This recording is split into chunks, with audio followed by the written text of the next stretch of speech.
कई दिनों से सोच रहा था कि आर्टिफिशियल इंटेलिजेंस के ऊपर एक समझने वाली और सिंपल वीडियो बनाऊं। जी हाँ दोस्तों, आर्टिफिशियल इंटेलिजेंस ने इंसान के जीवन को हर क्षेत्र से प्रभावित किया है। इस टेक्नोलॉजी ने न केवल हमारे दैनिक जीवन में बदलाव लाए हैं, बल्कि आने वाले समय में हमारी पूरी जनरेशन को प्रभावित करेगी। चैट जीपीटी जैसे एआई लैंग्वेज मॉडल और mid journey image generation tools भविष्य को नया रूप दे रहे हैं। टेक्नोलॉजी के इस डेवलपमेंट ने इंसानियत के भविष्य को एक नया आकार देने की शुरुआत कर दी है। बड़े डेटा सेट और बड़े कंप्यूटेशनल पावर से ट्रेंड किए गए ये जनरेटिव एआई दुनिया में प्रोडक्टिविटी बूम लेकर आ चुके हैं। मेडिकल, मैन्युफैक्चरिंग, आर्ट, एजुकेशन से लेकर के मीडिया के क्षेत्र में आर्टिफिशियल इंटेलिजेंस के आने से बहुत बड़ा बदलाव होने वाला है। नमस्कार दोस्तों, माई सेल्फ राकेश राणा और आप देख रहे हैं 360 लाइव बूस्ट। दोस्तों, चैनल पर नए हैं तो चैनल को ज़रूर सब्सक्राइब कर लें ताकि ऐसे ही इन्फॉर्मेटिव वीडियो आपको आगे मिलती रहे। वीडियो अच्छा लगे तो लाइक और शेयर करना ना भूलें।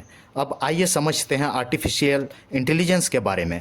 आपने पिछले दिनों डीप फेक वीडियो के बारे में खूब सुना होगा, जिसके जरिए कुछ सेलिब्रिटीज़ का डीप फेक वीडियो वायरल हुआ था, जिसमें खूब कंट्रोवर्सी हुई थी, जिसमें किसी रियल वीडियो में किसी दूसरे इंसान को लगाकर वीडियो जनरेट किया जा सकता है और यह हूबहू रियल वीडियो जैसा ही लगता है।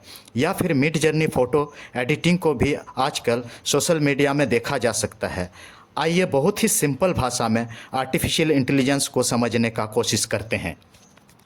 आर्टिफिशियल इंटेलिजेंस या कृत्रिम बुद्धिमत्ता एक ऐसी टेक्नोलॉजी है जो मशीनों को इंसान जैसे सोचने, समझने, सीखने और कार्य करने की क्षमता प्रदान करती है। इसका उद्देश्य मानवीय बुद्धि की नकल करना और कुछ मामलों में मानव के क्षमताओं से भी अधिक कार्य करना होता है। एआई कई तरीक़ों से काम करता है, जैसे कि machine learning, deep learning, natural language processing और रोबोटिक्स। एआई टेक्नोलॉजी को सरल तरीके से इस प्रकार समझ सकते हैं। जैसे किसी सब्जेक्ट के बारे में हम जानना चाहते हैं तो तुरंत हम उस सब्जेक्ट को गूगल पर सर्च करते हैं और गूगल हमें कई सारे साइट्स और ब्लॉग्स पर ले जाता है और हम वहां से इन्फॉर्मेशन कलेक्ट करते हैं। लेकिन सारे साइट्स और ब्लॉग्स के इन्फॉर्मेशन ऑथेंटिक नहीं होते। ये साइट्स और ब्लॉग्स अपने अपने रिसर्च और अनुभव के आधार पर इन्फॉर्मेशन पब्लिश करते हैं।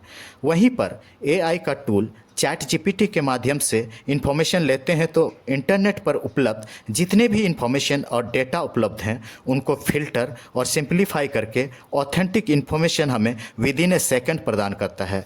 आपने अभी तक चैट जीपीटी का इस्तेमाल नहीं किया है तो ज़रूर कीजिए। मैं अपनी इन्फॉर्मेशन के लिए ओपन एआई तथा माइक्रोसॉफ्ट बिंग का चैट जीपीटी इस्तेमाल करता हूँ। अब आइए समझते हैं आर्टिफिशियल इंटेलिजेंस किस प्रकार काम करता है। पहला टूल्स है मशीन विजन, जो कंप्यूटर को रोशनी और कैमरा के माध्यम से दुनिया में वस्तुओं की स्थिति को समझने में मदद करता है। इसके सहायता से इंजीनियरिंग सेक्टर में मेंटेनेंस और मॉनिटरिंग एआई इक्विपमेंट का निगरानी कर सकते हैं और खराबी का पता लगाने में सक्षम होते हैं, जिससे रखरखाव की लागत कम हो सके। दूसरा टूल्स है machine learning. AI tools machine learning products और प्रोग्राम को डिजाइनिंग और मॉडलिंग करने में मदद करता है। इसका एल्गोरिदम्स इंजीनियरों को जटिल डिजाइनों को तेज़ी से समझने और अधिक सरलता से बताने में मदद करता है। यह सिस्टम उदाहरणों के ट्रेनिंग के साथ दुनिया के बारे में कंप्यूटर सिखाने की सामान्य समस्या को सॉल्व करता है। तीसरा टूल्स है नेचुरल लैंग्वेज प्रोसेसिंग। यह सिस्टम मानव भाषाओं में एनकोड किए गए ज्ञान का अर्थ बताता है। यह कई डेटाओं को एनालिसिस कर सकता है। और चौथा सिस्टम है रोबोटिक्स। रोबोटिक्स सिस्टम ऐसी मशीनों का डिजाइन करता है जो कार्यों में मदद करने के लिए कुछ हद तक स्वतंत्रता के साथ काम कर सके, विशेष रूप से ऐसे काम जो मनुष्य नहीं कर सकते। प्रोडक्शन और मैन्युफैक्चरिंग में रोबोटिक्स और ऑटोमेशन सिस्टम जो एआई पर आधारित होते हैं, प्रोडक्शन एक्टिविटीज़ को अधिक स्किल्ड और इफ़ेक्टिव बनाते हैं। एग्रीकल्चर के क्षेत्र में भी एआई का प्रभाव बड़े पैमाने पर देखने को मिल रहा है। महाराष्ट्र के बारामती जिले में एआई की मदद से फसलें उगाई गई है। इस प्रयोग से गन्ने के साथ साथ भिंडी, टमाटर, मिर्च, तरबूज, कद्दू, फूलगोभी जैसी फसलें उगाई गई है।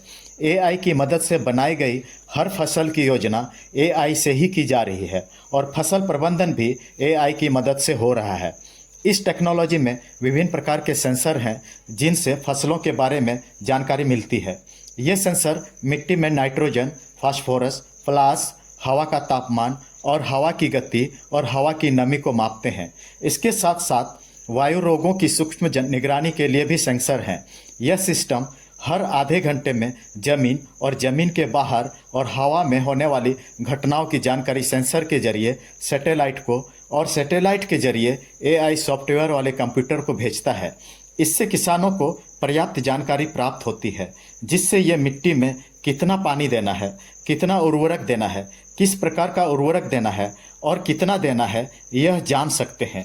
और यह प्रयोग काफ़ी सफल रहा है। दोस्तों, आज के वीडियो में इतना ही। वीडियो कैसा लगा कमेंट करके ज़रूर बताएं। Thanks for watching. Have a nice day.